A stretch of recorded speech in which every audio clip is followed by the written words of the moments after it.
Hi friends, this is Trish and welcome to Teacher Therapy. In today's interview, you'll find out why Rachel, a first-year teacher, decided to quit before the school year ended. She dealt with out-of-control behavior by students, false accusations by admins, and unsupportive and sometimes condescending parents. And we'll also talk about why a lot of modern behavior interventions like restorative practices and PBIS just aren't working. But before we get to that, I want to give you a tiny heads up. In this interview, there's a little bit of audio feedback on my mic, and there's a very adorable pet bird that decides to sing for us a few times, but those audio interruptions are less than 5% of the video, so I hope you'll stay tuned and enjoy the interview. So you mentioned kind of getting into the classroom and noticing the disrespect. Can you give us some examples of what that was like? Sure. Yeah, absolutely. I can give you so many.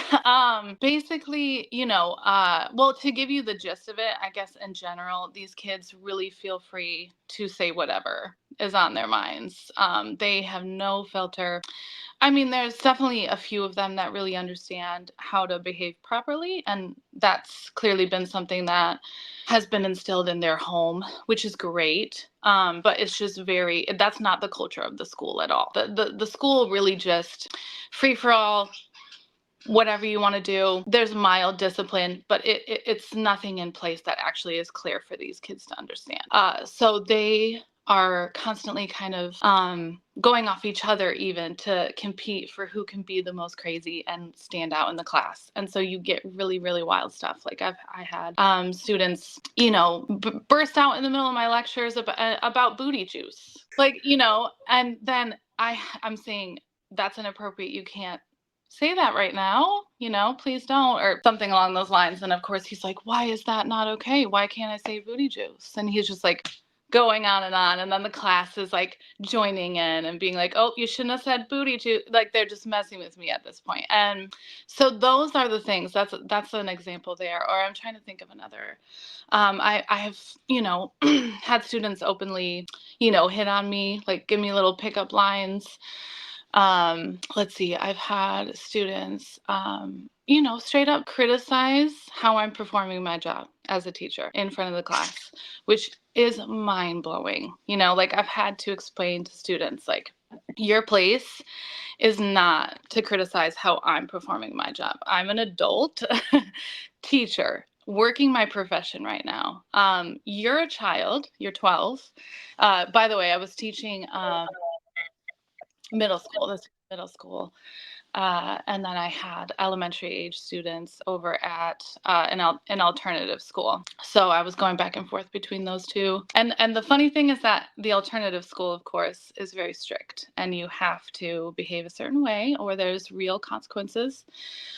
And of course, they know to put those rules in place for these kids so that they can thrive. And that's the part that was so frustrating, is going to the other school and seeing the adults just floundering and letting these kids take the lead, and these kids failing, or these kids, we're failing the kids, the adults failing these kids because they're not willing to step up and actually give any clear guidelines as to how these kids are meant to behave and how they're supposed to function in a classroom setting. As an actual student, I was constantly trying to explain to these kids, you are a student right now inside of a classroom, inside of the school. This is not home. And, I don't know how you guys do when you're at home. I don't know how your parents raise you, but, here when you're in these walls, we need some order, we need some organization, we need some appropriate behavior. But it was like trying to, I don't know, find a needle in a haystack. That's not the best analogy, but it was like pulling teeth, trying to get these kids to speak to me in a way that was actually appropriate. I'm trying to think of some more examples here. Getting pickup lines. They feel fine using cuss words, talking about their personal life, their dating life openly with the class. They would just yell things out, just yell whatever's on their mind out into the class. So I was always scrambling to try and get quiet, to try and get focus. And that was seemingly impossible on a daily basis. And it was so frustrating to go from the one school, the alternative school, where, I would sit with these kids, we would have a normal time together. And yes, sometimes they would have outbursts because they have behavior issues. They come from really rough backgrounds. So sometimes, yes, they would have a huge burst of anger. They'd throw a huge fit, and then they'd have to be put in a hold and escorted out. Sometimes they even go into solitary. But that's understandable. You're in that environment of, we're understanding that these kids might have an outburst, and we're going to handle that accordingly. And to go from that to over to my middle school, where, these kids, just nothing would happen to them afterwards, nothing. They would go, they would have a chat with somebody, and then they would come back, or sometimes they'd even go to the steps room and they just sit on their computer for a little bit and then come back, little things like that off the charts crazy behavior. I'm trying to think of more really good examples here. A really good example would be the incident that happened that made me have to leave. Because that was an instance where, and of course, well, okay, so I should start off by saying that, largely the core of the issue, right, is that these kids are addicted to their technology.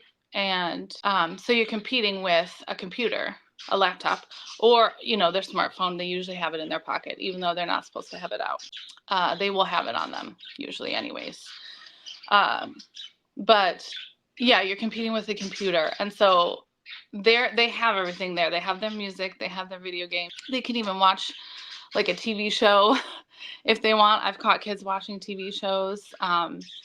And so usually that's where we would always hit that wall, because I was very strict with them about, I don't want you on your laptops. I don't care for the laptops at all. The school wanted me to be on it. They wanted me to have them signed into their Google Classroom, turn everything in as a digital assignment. Okay, you finished. And I'm sorry, I didn't mention this, but this is art. I'm an art teacher. So I'm thinking, well, you're making a painting. Why am I going to have you take a picture of it, send it to me on your computer, when I won't even get a good look at what you've painted in a picture versus actually looking at the real painting? And I can just do that and just score that. And I would just go through and actually physically score their physical work in real time, in real life. And I didn't want them sending me anything digital. And I didn't want them on their computers at all. If I could avoid it at all costs, I would. They came up with little excuses, and I would kind of go along with it. If they wanted a reference photo to work on a specific drawing, I'd say, okay, then if I see you drawing, that's fine. But that was where we'd always get into these little battles, because they'd sneak on their computer, they'd be playing video games, and they would be playing video games right in front of me while I'm trying to lecture. And I could see the video game and everything. And then somehow this child still felt the need to debate with me and try to justify. And I have to ask a dozen times, and all this knowing I wouldn't have any backup or support from the school. I was always having to just send the child out, because I knew if I send them anywhere else, it's not going to matter. They're just going to get sent right back to me. So I started just sending them out, and I'd say, wait for me out in the hall. I'll come and get you when I feel fit, when I feel that it's time. And so that was how that incident unraveled, because that student, it was two students actually, but the one student was where we got into the really bad altercation. But basically, they were both playing their video games. And so I said, you guys got to get off your video games. We're starting class. I'm starting my lecture. And I need you to pay attention. All these things should be very basic, very basic. But no, of course, it turned into, we're arguing, we're debating, until finally I was like, okay, well then you're free to leave. I don't want you in my class.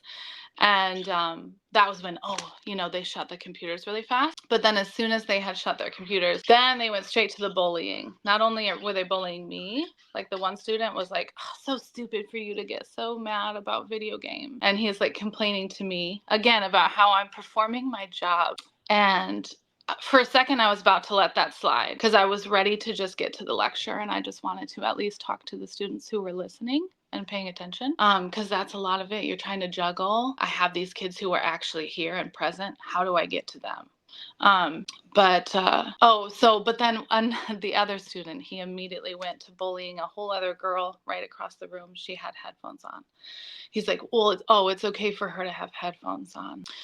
And I was like, well, I haven't even had a chance to address that issue yet because I'm here talking to you. And if all you guys are going to do is just sit here and talk bad about your other classmates or me, the teacher, then again, let's just have you out of the class. So go ahead, like, bye, and I told them, like, get out. And we would do this all the time. Those two boys specifically. I had sent them to the office. I had sent them to administration. Administration did zip about it. So I'm always, every day, having to deal with the same kids over and over. So I'm used to it at this. We're used to it. I'm used to being like, get out, bye. So once they're out there, they started causing a scene and getting crazy. I had a student come back from the bathroom saying, they're getting really wild out there. You might want to check on them. And I was like, I'm over it. I don't care.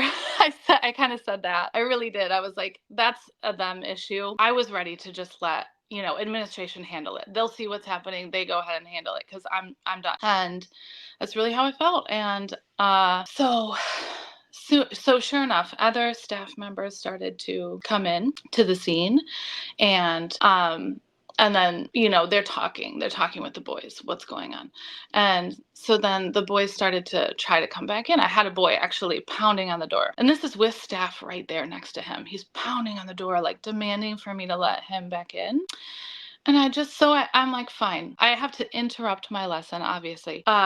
Go crack open the door. I'm like, what is it, bud? And so I had to, again, take all this time away from my lesson. Unbelievable. To try and talk it out for a second. And basically I was just saying, if you guys are willing to admit that your behavior was inappropriate, I suppose that you can come back in.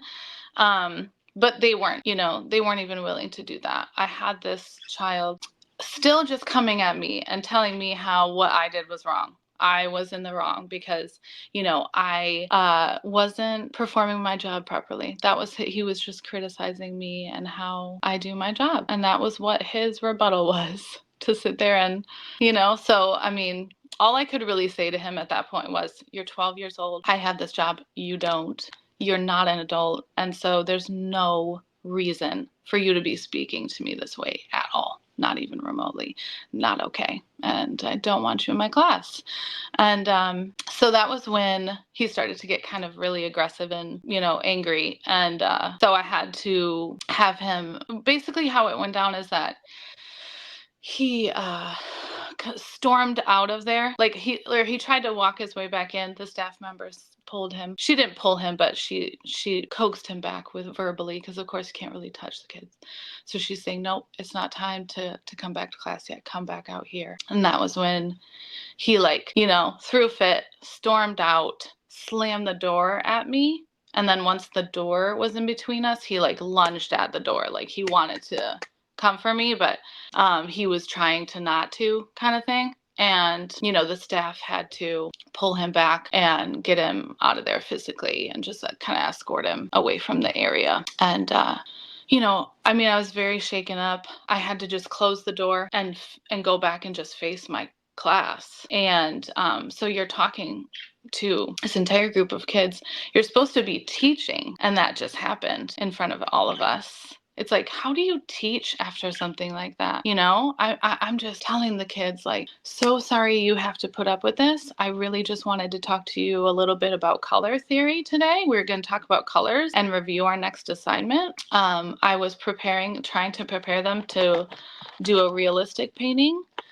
This was after we had barely made it through the material that I had prepared for them. I was trying to teach them how to use acrylic paint appropriately. They could not even master that. They were having a really hard time with how to properly use the supplies without vandalizing and destroying supplies. They didn't want to clean up after themselves, so they would leave this huge mess. And I had to explain to them, I have a life. I can't stay an hour after school and clean up after you. I have kids. I have to go pick up my kids from their preschool. It's just, why do you have to tell your students something like that? And that's where that toxic environment lends all of these other little tiny things that build up over time, that there's no way to have a healthy relationship anymore with your students, which is what makes it so daunting and so sad. I was so sad. I was so devastated. And the thing is that after that incident, I was contemplating I did go back into the classroom right after that. I was trying to just be normal with it, because I had assumed they would at least suspend him. I got back. They hadn't given me any word on what they did after that. I didn't know. No one contacted me to tell me, so sorry, blah, blah, blah. Nothing, not even an email. I was shocked, honestly. I was so shocked that no one tried to communicate with me about what happened after that with the student. No meeting with me about what my story was as to what happened, nothing. So I'm going in. I had just come from my other school, so it's like lunchtime. And I am trying to track down the principal to see if he knows any information on what happened with the student. And so I found him in the lunchroom. I asked him, do you know what happened with so-and-so from the incident? And he had no idea. And he pointed me in the direction of the assistant or the vice principal. And so, which was whatever. So I went and found that person, and it was just astonishing. His demeanor when talking about this issue was so cavalier. It was like he just had I don't even know if he fully read the report of what happened, just because of how just blatantly cavalier he was about it. And it seemed like he didn't even fully remember, like he was trying to remember. And then it dawned on him, and then he said something like, oh yeah, he goes, oh, well, we took him just out of your classroom, just out of your class for 2 days. He's going to be in Steph's room instead, which was such a slap in the face, because it's like, you're insinuating the issue is with me specifically and to this student. So now you've undermined me in front of a student who has threatened violence against me, essentially, to make it seem to him that he is in the right and I'm in the wrong. Because then he even said to me right after that, he goes, well, the students had told me that you were practicing sexism in that classroom. And I was just astonished. I think I really if it had been cartoon world, that jaw would have gone straight to the ground, because I just could not believe what was coming out of this man's mouth. It was so just shocking and hurtful and disappointing. So disappointing. And this was after he had already, in a previous meeting months earlier, accused me of being racist. So now I'm racist and I'm sexist, according to this guy, who's supposed to be my boss, supposed to be my superior, supposed to be my support system, supposed to be holding these kids accountable and placing discipline on them to help them to learn how to behave properly. I'm an adult person. I know how to behave properly. It's like, why is he sitting here accusing me just out of nowhere of being racist and sexist? So inappropriate. So inappropriate. If you don't have any evidence, you can't just throw those words at somebody, those accusations at somebody. I mean, in what world is that okay? And especially after having such an intense, aggressive, violent altercation with a student of mine who simply needed to get off his video games. Like, how crazy is that? That is, and this is what I mean when I say I felt like I was kind of going crazy, because in that world, it's like all these things are happening all the time around you, and you still have all these people just kind of going through the motions and functioning and pretending like it's all normal, when it's Clearly not normal, incredibly toxic. We are failing these children. When did it become evil to discipline a child? A child needs discipline in order to thrive. I just got done looking into, and I'm so happy that I found this, and maybe Michaela Oh yeah. High School in London. Yes, I was so happy when I found Catherine Burbelsing. The headmistress over there, she's considered like the most strict teacher in the world. And you can watch tons of, I'm sure you've seen her interviews and you can watch her. She's all over. But finding that, it gave me hope. Because after all this happening, I lost hope. I was so devastated. I was completely devastated. Yeah, because after that incident, that was when I knew that I couldn't really go back. And it wasn't because of the student. That's the thing. It's not the student, it's not the student's fault. He's 12. He needs to be taught. That's why he's at school. We're supposed to be guiding him. We're the adults guiding the children. And for some reason, people want to do this whole backwards thing of no, let the child lead. This child needs your help. They're here for your help. And you are denying them that when you do that. And it's just got to be so confusing for these kids. So yeah, after that incident, it's funny because I got how it ended up going down was kind of convoluted, but I ended up getting really sick. I got the flu from one of my students. So I actually was out for that last week, just sick. And then I went on vacation because it was spring break. Yes, spring break. And then I went on a little bit of a vacation to visit family for Eid because we're Muslim. And that was when I took the time to really figure out if I felt safe going back. And so that was when I decided not to go back. It was after that spring break. I had to take a lot of time to contemplate just because I didn't want to give up on these kids. A lot of these teachers, that's why they stay. They know that it's a toxic environment. They know that they are in so much pain, these teachers, but they want to stay for the kids. They don't want to abandon their kids. That's where it gets to be really, really hard. But I knew I wasn't setting a good example to them. I was not setting a good example to these kids, just putting up with that in front of their eyes and them seeing like, oh yeah, grown-ups just put up with abuse from children. That's, and for them to think in their minds that that's normal. And I didn't want to instill that into them. I didn't want to be part of that at all. I knew I had to get out of there, even just for my own mental health, too, of course, because I am a mother. I have 3 small kids. My kids are still really small. My kids are 7. He just turned 7, my eldest, and 5 and 3. So it was like I couldn't. It's funny because you can't describe the burnout really from something like that. And I can only imagine you did it for 8. I don't know how people do this. I barely made it through that year, barely. I kept repeatedly getting sick. I'm not a person who gets sick a lot. And I know that's exposure to germs, but at the same time, I think it really is stress. Your immune system is compromised because of how much stress you are under. The intensity of that stress is insane. That's why you have these teachers that are having to be taken out on stretchers, having to take anxiety meds just to go into their classrooms, almost having a stroke in the middle of their class, just sitting there trying to watch a classroom. Because, it's supposed to be an actual system in place that we're keeping everyone safe within this functioning system, right? But then none of that's happening. So there's total chaos in there. Total chaos. It's like a dumpster fire every day. You walk in just like, what kind of dumpster fire is it going to be today? What's the variety of dumpster fire for today? That's how you go in. And the teachers are knowingly going in like that. And that's the part that astonishes me. Like the teachers that are still in there doing this, I don't really know how to even I don't know how they're doing it.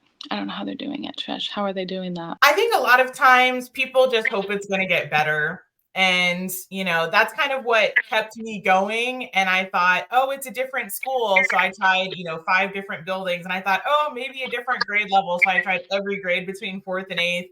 And then eventually, after a while, it's, just kind of realize that this is a systemic issue and not something that's just building wide. And so I'm kind of curious on that topic. Can you describe to us what your administration taught you guys, maybe about PBIS or restorative practices? What were you hearing over and over that was supposed to make everything better? Oh gosh. Okay. Well, okay, that's such a great question because I will say too that with PBIS, no one trained me. No one trained me on how to use that. Even during my new teacher training, it never even came up. That was one thing I found very astonishing as well. Is the lack of training, the lack of appropriate training. You get a lot of weird training that has to do with, how do we teach Native Americans in a way that doesn't offend them, instead of how to properly use PBIS. So no one sat there and showed me how to use that. I just had to figure it out for myself. And you go on, and it's very, very convoluted, very confusing. Lots of different little restorative practices. That's what they call them, So mostly just a bunch of different ways of saying, we're just going to talk to the kid. We're going to give them a little mini therapy session for you. So they're coddling the child and then sending them back. Most cases, if you get like a level 2, because you have your level 1 and you have your level 2, if you put in a level 2, like I did with the violent incident, then that means, okay, maybe they're going to get like something a little more drastic, kind of what you saw with the incident where, okay, they sent this child to steps, and the funny thing is, I know that this child was on their computer talking with his girlfriend because his girlfriend is in my class. So I could see her, and I couldn't get the girls off their computers that day because they're typing to their boyfriends. The 2 boys actually were dating 2 girls. And I know all this because they openly display all of this information in front of me every day in class. We even had the woman from the steps room. I think the steps room was definitely like the kind of their go-to, where they would always go back to that. And then you had the woman from the steps room saying, well, you guys are putting way too much on me, and I don't have the magic pill. I don't have it. I can only really do so much, just me and my team. And her team was very small. They were understaffed. They're always understaffed. High turnover. I'm not, the only one. You have, oh my God, so many stories now of people, oh, first year of teaching and I had to quit. Like there's so many of those now. It's just really telling, really telling. But yeah, they really wanted to put the kids in circle. That was their big thing. Put the kids in circle and do like a little therapy session. And that was always the go-to. Well, the kids need therapy. They need therapy. They need therapy. That was what it always came down to.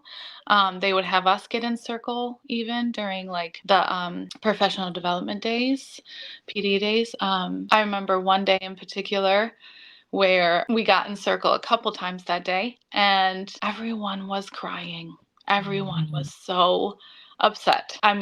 You had full-grown men bawling their eyes out because we were all just talking about how stressed we are, how emotionally drained. There was one thing one teacher said to me in particular, and it struck such a chord in my heart because I totally got what he was saying. And before he said it in those words, I don't think I had processed that yet. Because what he said was, so when you're around these kids constantly harassing and abusing you every single day, all day, you have to numb yourself to put up a boundary so that you can survive that. And so then once you've numbed yourself to all of that, then when you get home to your family and you have your family around you, instead of feeling that joy of being with your family, you're still numb. And so you have to, so when you're numbing yourself like that, you're numbing yourself to the bad, but you're also numbing the good. So then you can't even fully enjoy that time with your family when you get home, even after teaching. That's how devastating it is to even just your body and your psyche and your whole soul and everything. Just gets taken down by these kids because these kids have no real concept of how to treat a human being properly. And I hate to generalize because, again, there are some really sweet kids in those classes. It's just they're few and far between. You barely even see them because you're dealing with so much animosity, so much even just hatred and weird accusations. These kids are willing to throw whatever accusations your way. You're racist, you're sexist. I didn't just get it from the administration. The kids were constantly accusing me of being racist and sexist and all sorts of things. And also, of course, using weird slang so that I wouldn't understand what they were saying. They talk about my body. They talk about how curvy I was, because I am a very curvy person, especially for like being a white girl. Or, they would catch on to the fact that I was Muslim sometimes, and then they would be like, oh my God, I thought you were just a like basic white girl, all this. They wanted to pry into my intimate personal life. They wanted to know my intimate personal details. And they would try to like really sit there and drill me. And I would have to explain to them how inappropriate that is. We're not here to talk about me. We're not even here to talk about you. We're here to get an education. This is supposed to be an environment in which you are earning an education. You are actually taking in knowledge and learning skills on how to focus. Okay? Like how to expand your attention span maybe a little. Like, it's so sad because I'll go back to them being addicted to technology too, because, of course they're young kids. They don't have the impulse control. They don't even have the understanding to realize that they're addicted to something. And so when they're away from it, they're going through withdrawals. But you have to watch them squirm inside of those withdrawal symptoms, because they can't sit still. They can't focus. They can't, because they are going through withdrawals at just like an addict, just like an actual addict. They start to get, I would really have to like so much like, I'd spend most of class trying to get them to sit quietly off their computers. That was the large majority of what I was doing, was just forcing them to sit, not be on their computers, let's not even really focus on my slides. Like that was another thing. Like, so what? They have their smartphones, they have their laptops, and then on top of it, you're asking them, well, look at my computer, look at my slides. And it's all technology based, and it's all just screens, screen after screen after screen. You're just asking them to transfer from one screen to a different screen. And I would even have teachers who would keep the windows and blinds shut and the room fairly dark all day so that the kids would have a better view of their screen. And I just found that to be so unhealthy. I know that they're meaning the best and they're just trying to get their kids to focus. And I do get that. I'm not like, I don't want to come across like I'm, criticizing these teachers. I know these teachers are doing the best they can with what they have. But to me, I just found that very disturbing, because then they're not getting any sunlight the whole day and they're just staring at a screen some more. And so it's like, how is that helping? How are we helping? Like, I'm going in. The first thing I want to do is open the blinds and let the sunlight in. And I even had kids comment and be like, no, it's too bright. I'm a vampire, and like, because they're just not used to it. They're not used to just getting some sun. And we're just going to like take some space away from our computers right now and not even be on them at all. That was completely foreign to these children. They were constantly asking me, well, why don't you use Google Classroom? Like, why do we have to like actually like physically turn in our work to you? Even when I'd have them write a paper sometimes, especially if they were being like really ill behaved, making a huge mess. I mean, handing art supplies to these children is a nightmarish affair. Okay, let's just put it that way. It is a nightmare trying to hand over some art supplies to these children who don't care about, they will vandalize, but they were drawing onto the stools so that someone would go and sit down and be, just splattering clay all over the walls and ceilings, paint all over, just spilling paint all over the floor, all over themselves. Then they'd get mad at me that their clothes are ruined. I'm like, You can't handle putting a tiny little amount of paint into a little dish so that you can paint with it. I mean, come on now. We've gone over, I had to go over it with a paper, with a test. I mean, you go over all these things with them. I had a whole 5 steps laid out for them of this is how we properly collect supplies. And then another 5 steps. This is how we properly put away supplies and clean up after ourselves. And so, yes, they ended up having to write a couple papers. One of them was about how to be the best student or something like that, how to be a good student. I wanted to review that with them. We did go over that. And so they had to write a 1-page paper. Oh, but then the other paper was the importance of cleanliness and organization in the classroom. Something along those lines. I wanted them to actually physically write it out onto a piece of paper with pencil and turn it in to me like that. And they were just blown away. They were like, what? We have to use paper and pencil? I mean, I even had teachers asking me, how did you get them to do that? How did you get them to write a paper? I'm like, this is 7th grade, guys. These are middle schoolers. I'm asking them to write a 1-page paper with pencil. That should be pretty basic. They had no clue how to do paragraphs, how to do proper sentences around those paragraphs, how to properly even just put the title up there with your name and the date. A lot of them struggle with just remembering to put their name and date. That's not even to mention just the amount of papers I'm looking at that are basically, unreadable, and you can't tell what they're writing because their writing is just atrocious and they don't know how to spell. And this is, 7th grade.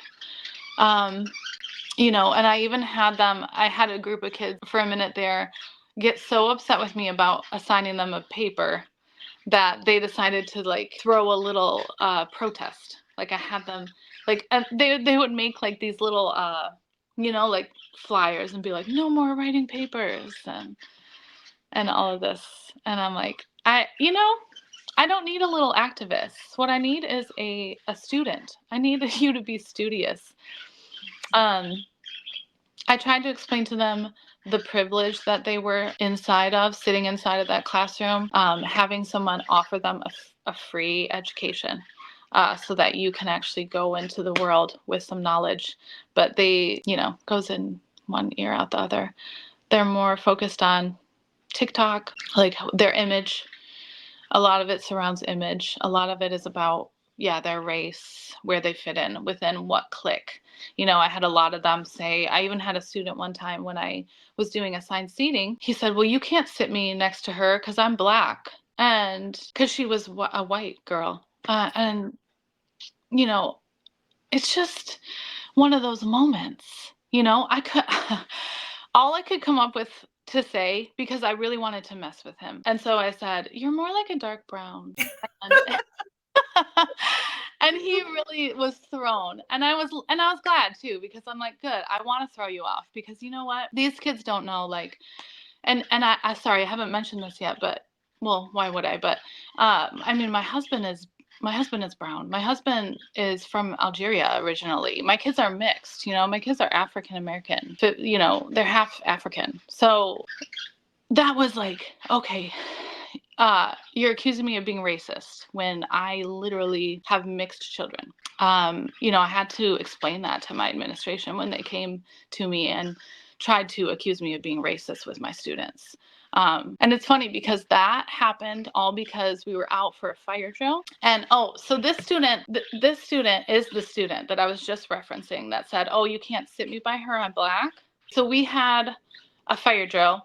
We were outside. And usually when we're in the classroom, he's very escapist, this child, escapist. So he always wants to go. He's like, well, can I go out in the hallway? I got to get out of here. I can't be in here. And so the second that we were outside for the fire drill, then he goes, well, when do we get to go back to the class? Can we just go back to the class? And so I said to him, I'm like, I can't believe you. Like when we're in the class, you want to be out. And now we're out of the class, you want to be in. Like you just want to be everywhere that you're not, my dear child. And so I told him, I was like, why don't you just run around a little for a second and burn off some energy while we're out here and just enjoy yourself for a moment. That's what I said. Those words, and he interpreted that as me being racist, because what he said to administration, he said that I told him to go out into the field and like work the fields or something along those lines. Oh, no. Yeah, can you believe that? How did he get that from what I said? Like to me, I think I'm just talking to a child. I don't care what you look like. I don't care. To me, you're a child and I care about children. So what I was thinking is, yeah, get some exercise. Like try to enjoy the moment. Stop being so escapist and like, sad with your existence. And it's like maybe this kid would actually take in some of that advice and take in what I'm saying if he weren't so obsessed over his image and his identity and what he's portraying out to the world constantly. That's all these kids are really, really thinking about. And it's because of their smartphones. I wish that it was not. I kind of really almost side with Catherine, the headmistress, the strict headmistress on this. She says, she's like, I think that smartphones should be like illegal for children. You shouldn't even have a smartphone until you're at least 16, Yeah, absolutely. Because it really deteriorates these kids' minds, their brain. It does damage their brains. We know this. This is science. We know that it's not good for them to constantly be on a screen, to constantly be on a computer. I can say like those couple days we had of school before the kids were given their Chromebooks was a little slice of heaven. It really truly was. It was only after they were issued those laptops that things really escalated to get really, really as bad as they were. But when I had them, just those couple days, just them, the students, that was much, much better situation. And I wish so much, similar to Catherine and how she runs Michaela, that these students would just have their cell phones turned in. They're not allowed to have them at all. And she even mentioned in one of her interviews that they have like a tech drop off, and you can just drop off your technology with the school and leave it there for days, and they'll just hold it for you. And these kids will actually do that voluntarily at the school, especially when they're like prepping for a test or something along those lines, because they know, and the kids are taught, and they know that the technology use is bad for their brain, and they need to monitor it and be conscious of it and not indulge too much in that.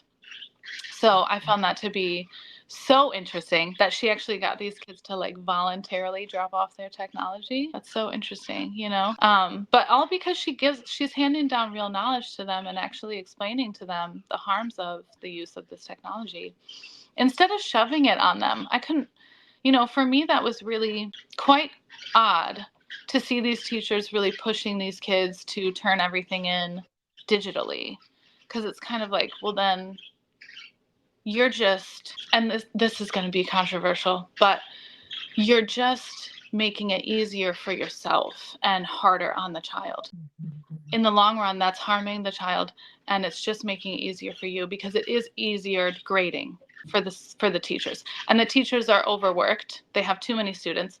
So that system is in place, I think, for a real reason, because then they can pack in that many more kids and not have to fully deal with all those children because they can just digitalize it. Okay, we have everything on the computer, so it's fine. And they don't have to actually go through and really grade, because the computer's doing most of the grading for them, Well, this has been really insightful. I feel like I haven't said much just because I'm taking in everything that you've told me.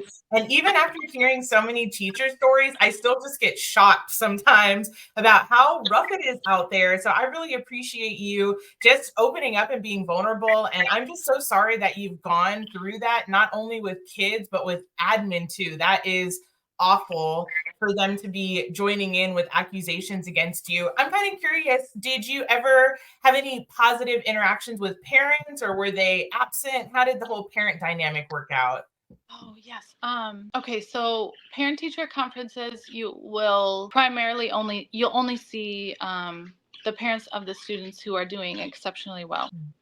And that's again kind of few and far between. A lot of just standing around waiting for parents to show. Not a lot of them show. I would say maybe 1/4, and that's me being generous, of the parents actually show for parent teacher conferences. So that's alarming. But also, and those parents are lovely. Those are the parents that you're like, thank you. You are doing such a good job. I love your child in my class. They are such a pleasure to have in my class. All of that good stuff. So it's the parents that you don't see at all that you really, and that's the large majority, that you really got to kind of watch out for. I hate saying that, but like, you will talk to them on the phone and then they want to tell you again how to do your job. It's always going to go back to a criticism of how you're performing your job. And all of a sudden you have a parent acting like they're an expert over you and being like, well, have you tried this? That is infuriating.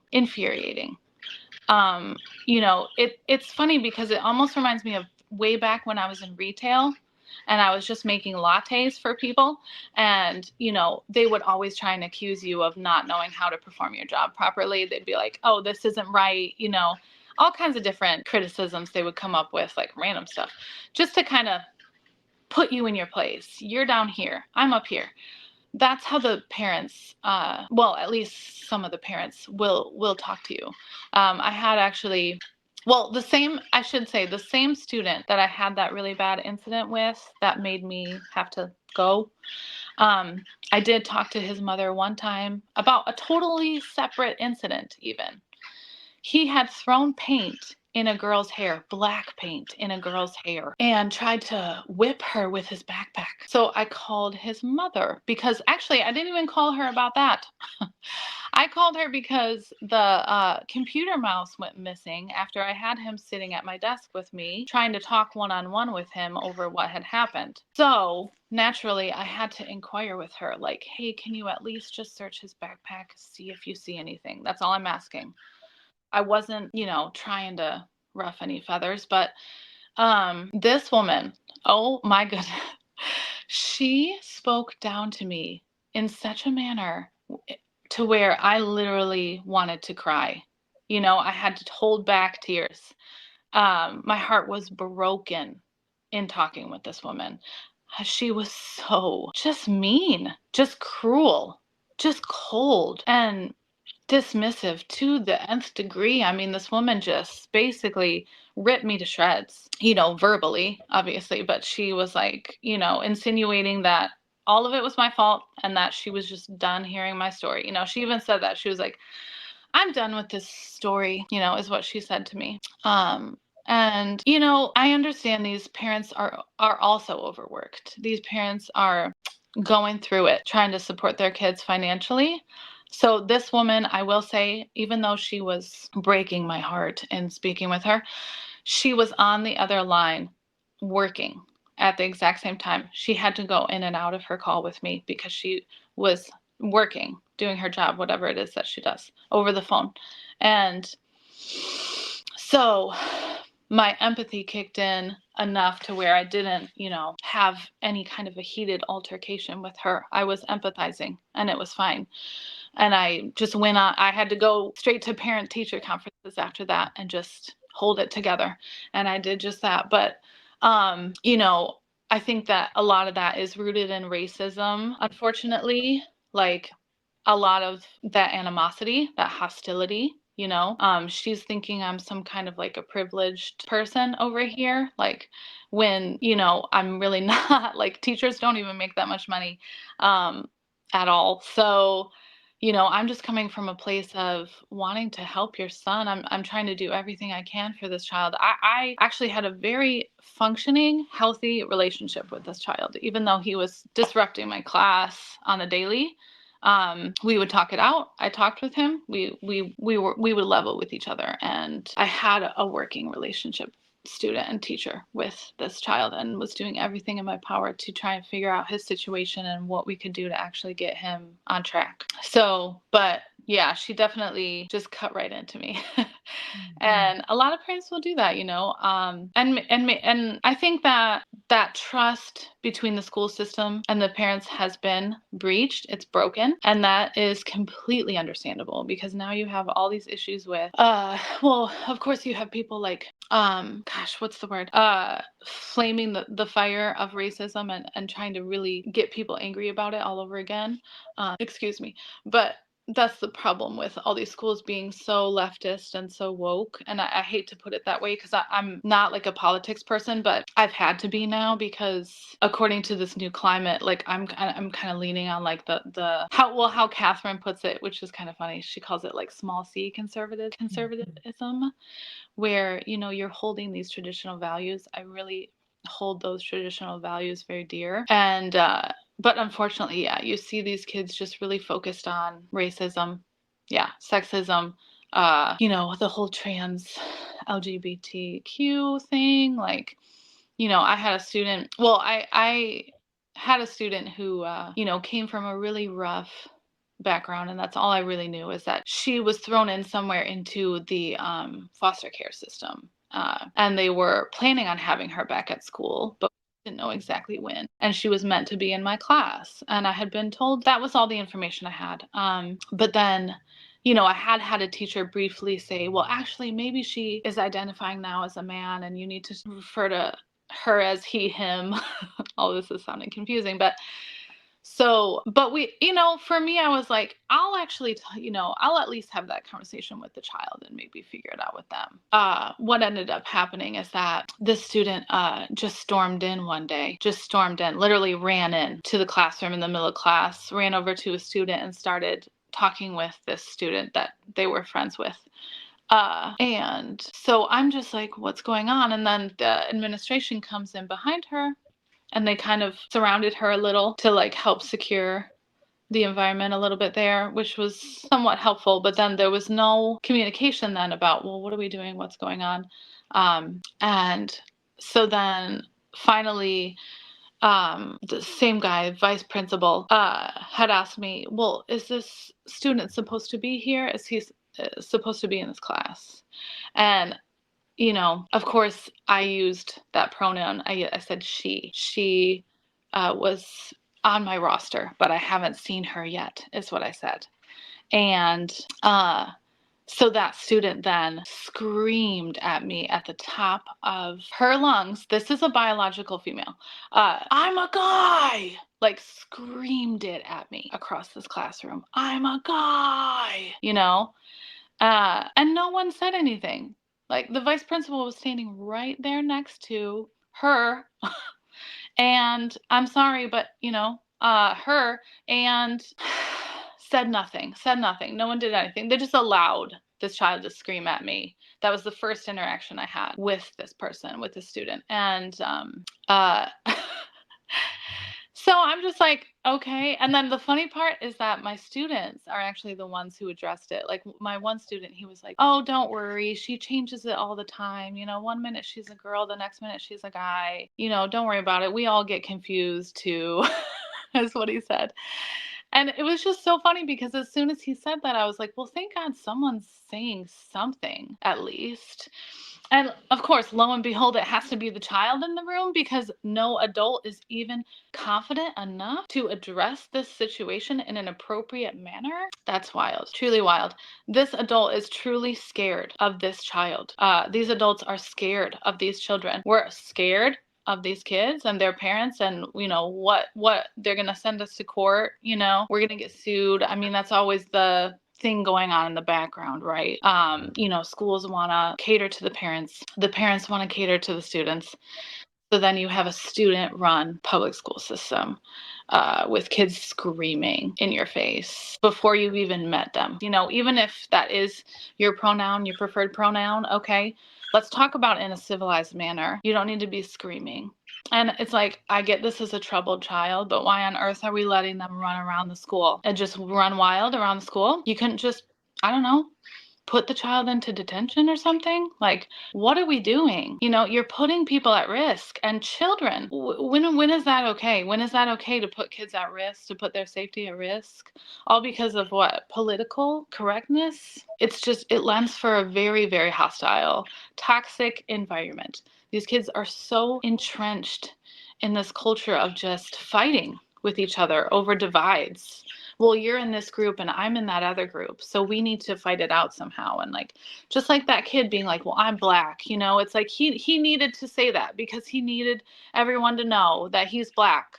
And that means something in particular. Like, I can't sit next to this girl because of that. And also, you're racist, you know, towards me because I'm black. Like, all of this stuff, they just want to have that be their reality, right? Because they're emulating what they're seeing on social media. Social media is just really and truly such a harmful thing for these kids to be using. It blows my mind. I would always tell the kids, please, when you go home, run around outside. Run around outside. Maybe ride your bike, go see your friends. Well, thanks for your bravery in sharing these stories. These are things that are really difficult to talk about. I can even remember being a Black woman. I was accused of being racist by a Black mom because I didn't choose her Black daughter to be student of the week. And this was all the way back in maybe 2014 or so. And so Wow. I think the climate, like you said, has gotten so much more toxic. And I totally agree. Kids are just being, completely brainwashed with things that they don't have the maturity to be able to understand such deep, nuanced topics that they're just picking up highlights. And I think that they are also realizing that that can be a form of power and a form of scaring people and making them bend to their will. And so this is just a really frightening time. And I left in April of 2021. And I feel like even since then, things have just skyrocketed in craziness with all of these political debates and wars and all of these issues. And so I just can't imagine how difficult it's going to be for teachers going forward trying to navigate all of these landmines while being true to their own beliefs and their own convictions. And so I'm curious, just in general, what do you wish society, people that are not teachers, knew about a teacher's role and how difficult this job has become? After having my experience with the public school system the way that I did, I will not be sending my child to public school. I'm going to be attempting to homeschool my child this first year of his education. I think that's, you have tons of parents doing that now, just homeschooling, which is sad because, that just goes to show how little trust there is. But I will say that we need to do something about that, right? We can't just give up on our public school system and just throw in the towel and be like, it's too on fire and I don't want to handle it. As much as I do want to homeschool my child now, in the meantime, I do want to try and figure out some ways where I can somehow try and fix this. Like, even if it's just me going and voicing my opinions like I'm doing now, or taking a spot somewhere on a board where, I can somehow have influence over these things. But that being said, I think parents need to truly understand that it's a case by case. Maybe you are seeing a teacher that you don't like what they're doing with your kid and you want to get them right out of that class, and that's understandable. But I think you can't just assume. Some of these teachers are truly out here like soldiers in the front lines, and they are fighting for your kid. They are fighting so hard for your kid to get an education and to actually learn how to read, how to write, how to do normal things so that they can be a functional adult human being. And that's why I was there. And I wish I could have stayed and performed my job. But, they're really fighting against all odds right now, including bad pay. They're not making enough money to survive. I was working in a 2-income household, and still we were like just barely scraping by. So I think that that's the biggest thing that I would try and tell these parents is that you really need to be involved in your child's education. You need to meet their teacher. You need to regularly go to parent teacher conferences. Take the time off work. Tell your job, I need to get some time off work because I have parent teacher conferences. I need to go and check on my child's education. And this is a priority for me. And these jobs should be allowing these parents to do that. I don't know what's happening there, but that's insanity. If your job is telling you you can't leave to go to a parent teacher conference to check on your kids' education and meet their teacher and talk with their teacher, like that's absurd. That shouldn't be happening. There should be policies in place to protect that as well. But so I would say case by case, go meet your kids' teachers, talk with them, see what they're learning, see what they're working on. Be involved as much as you possibly can. Yes, it's important that you are financially bringing in enough money and you're working your job and you're keeping your job, but at the same time, you're doing all that for your kid, correct? So your kid needs you, and your kid needs you to care about whether or not they know how to read. Don't let your kid just play video games all night. Make them read a book.